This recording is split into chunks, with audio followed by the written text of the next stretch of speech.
दोस्तों, सवाल 5 किलो गेहूं और 5 किलो चावल भर का नहीं है। आज उससे एक बड़ा सवाल है। मीडिया पर रेंगते शब्द उन सवालों को गुम कर चुके हैं। बड़ी बड़ी हेडलाइंस वो सवाल पूछने की हिम्मत नहीं जुटा पा रही। वो सवाल दोस्तों बिल्कुल सीधा और सपाट है। गंगा में तैरती लाशें संकेत क्या देती हैं? एक बड़ा संकेत जो शायद हम जानकर भी अनजान हैं। जानते हैं क्या? वो संकेत बिल्कुल साफ है कि लोगों के पास अपनों के अंतिम संस्कार का भी पैसा नहीं है। यह देश की हकीकत है और वो कड़वा सच जो हम जानकर भी अनजान बन रहे हैं। यह सवाल आज 5 किलो गेहूं और 5 किलो चावल भर का इसलिए भी नहीं है क्योंकि देश के भीतर वो तबका जो इस वक्त बेरोजगार हो चुका है, जिसे अगले महीने का मालूम नहीं कि घर का खर्चा चलेगा कैसे, आज उस आबादी का जिक्र है जो रोज कुआं खोदती है और रोज पानी पीती है। वो सवाल पूछ रहे हैं कि आखिरकार सरकार आप कर क्या रहे हैं और सरकार है कहां। इसके लिए सबसे बड़ा सवाल यह कि आखिरकार रोजगार और रोजगार के इतर पहली जो वेव आई थी, जिसमें सवाल खड़ा हुआ था कि रोजगार चला गया, तब सरकार ने एक बड़े पैकेज का ढोल नगाड़ों से ऐलान किया, बड़ी बड़ी हेडलाइंस छपी, लेकिन वो पैकेज कहां गुब्बारे में गुम हो गया कोई नहीं जानता। लेकिन मसला अब रोजगार से आगे बढ़ चुका है। मसला आज दवाइयों, बेड, ऑक्सीजन से इतर उस जिंदगी जीने का है जिसको लेकर सवाल खड़ा है। उस व्यवस्था का है जहां पर हम 5 ट्रिलियन इकोनॉमी का कभी सपना देखा करते थे और वो गोदी मीडिया उस 5 ट्रिलियन इकोनॉमी पर ऐसा जश्न मनाती थी जैसे देश के इतिहास में वो सब कुछ होने जा रहा है जो अब तक नहीं हुआ। लेकिन जो कुछ हुआ वो क्या दिखाने की हिम्मत हम कर पा रहे हैं? आंकड़ों का एक किस्सा मैं शुरू करूं, पन्ने दर पन्ने पलटने का वक्त आ चुका है। वो शब्द जो मीडिया में रेंग रहे हैं उसकी हकीकत से आपको देखना पड़ेगा इतर जाकर कि आखिरकार व्यवस्था चरमराई कहां है। कुछ आंकड़ों से शुरुआत में करना चाहूंगा जहां पर देश किस तरह से बेफिक्र हो चुका है या उसे बेफिक्र बना दिया गया है, यह आपको सोचना होगा। आंकड़ों की शुरुआत सरकार के आंकड़ों से, जहां पर जनवरी से अप्रैल तक के मैं आंकड़े आपके सामने रखूंगा, जिसमें आपको यह पता चलेगा कि 1 करोड़ से ज्यादा लोग अपनी नौकरी गंवा चुके हैं। यह आंकड़ों की शुरुआत जनवरी के महीने से होती है जहां तकरीबन 8 लाख लोग अपना रोजगार खो चुके थे। फरवरी का महीना आया तो 8,60,000 लोगों ने अपनी नौकरी गंवाई। मार्च के महीने में 70,000, जबकि अप्रैल के महीने में 63,70,000 से पार लोगों की नौकरी गई।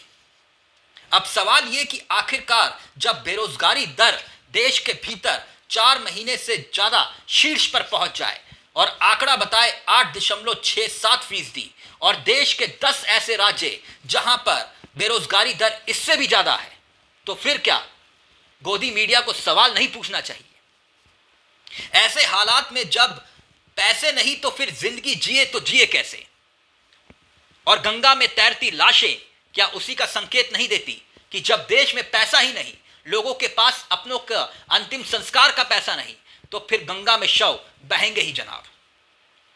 अब इसके आगे हटकर मैं जीडीपी का जिक्र भी करता हूं और उस जीडीपी के इतर पन्ने दर पन्ने पलटें तो साल के उस दौर में हम जाते हैं जहां पर सबसे पहले आपको यह जानने की जरूरत है कि जब बैंकों को मर्ज किया गया था तब उस वक्त देश के भीतर यह दावा किया गया था कि लोगों को रोजगार मिलेगा, अर्थव्यवस्था सुधरेगी। लेकिन हुआ इसके बिल्कुल विपरीत, बिल्कुल उलट। यह बात क्यों? क्योंकि 18,000 बैंक की शाखाएं बंद हो गई। यानी सीधे तौर पर 1 करोड़ से ज्यादा लोग इससे प्रभावित हुए, उनके रोजगार गए। 75 लाख व्हाइट कॉलर वाले लोग थे इनमें से। तो यानी आप समझ सकते हैं कि इस दौर में 1 करोड़ 35 लाख अनऑर्गेनाइज सेक्टर के लोगों का रोजगार छिन गया। लेकिन वो कौन सा पैकेज है जिसका इंतजार आज भी हो रहा है?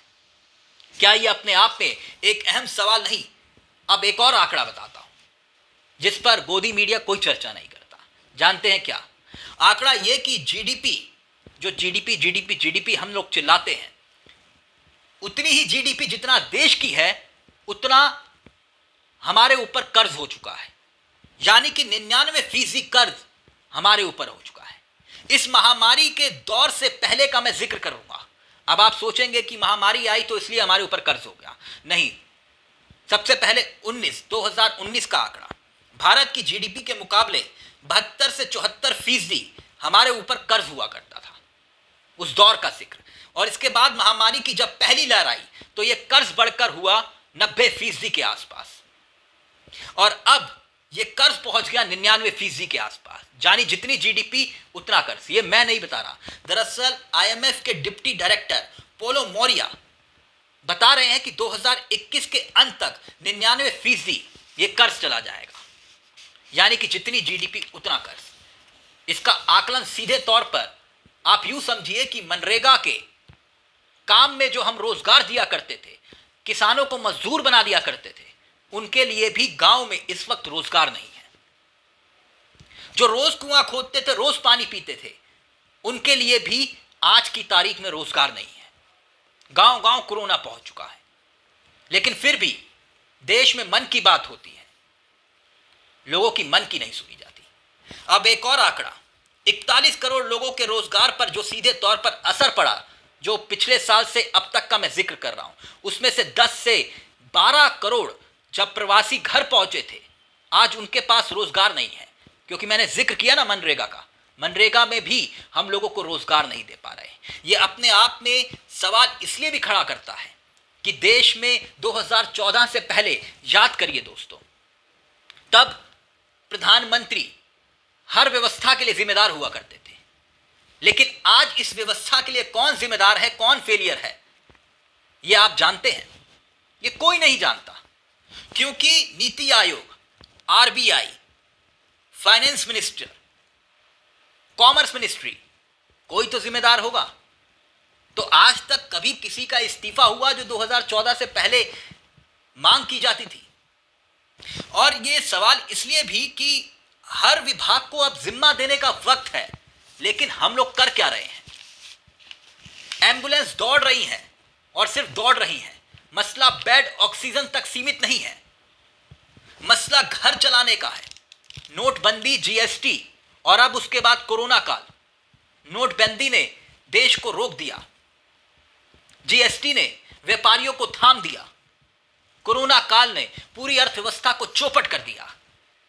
यानी ब्रेक लगाना हम जानते हैं, गाड़ी शुरू कैसे होगी यह हमें मालूम नहीं।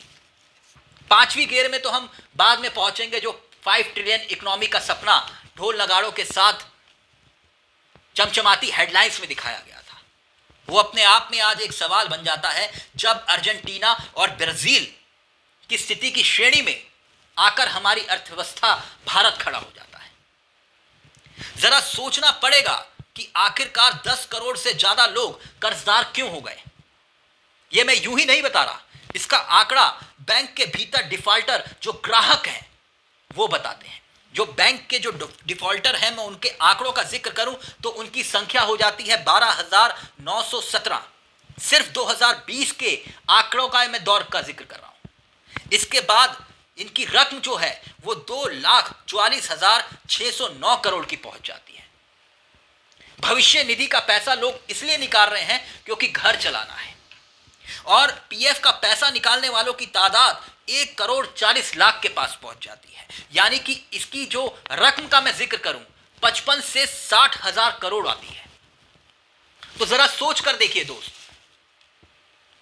ये सोचने का वक्त इसलिए भी है कि गंगा में तैरती लाशें सिर्फ हेडलाइंस ना बने। ये हो क्यों रहा है, ये सोचना पड़ेगा। अपनों के अंतिम संस्कार के लिए जब लोगों के पास पैसा नहीं होगा, जब घर के सिलेंडर के लिए पैसा नहीं होगा, जब घर के राशन के लिए आपकी जेब में पैसा नहीं होगा, तो फिर ऑनलाइन क्लासों को आप कैसे अपने बच्चों को पढ़ाएंगे? वो तो एक दूर की बात है। जब किराएदार घर के बाहर मकान मालिक खड़ा होकर आपसे कहेगा कि पैसा दीजिए वरना मकान खाली करिए, वो 20,000 करोड़ का पैकेज कहां गुब्बारे में, हवा में उड़ गया, ये पूछने वाला कोई नहीं है। और आज कौन सा प्लान है सरकार के पास, और कौन सा नीति आयोग, कौन सा आरबीआई, कौन सा फाइनेंस मिनिस्टर और कॉमर्स मिनिस्ट्री, कोई पूछने वाला नहीं है। नमस्कार दोस्तों, जय हिंद, जय भारत।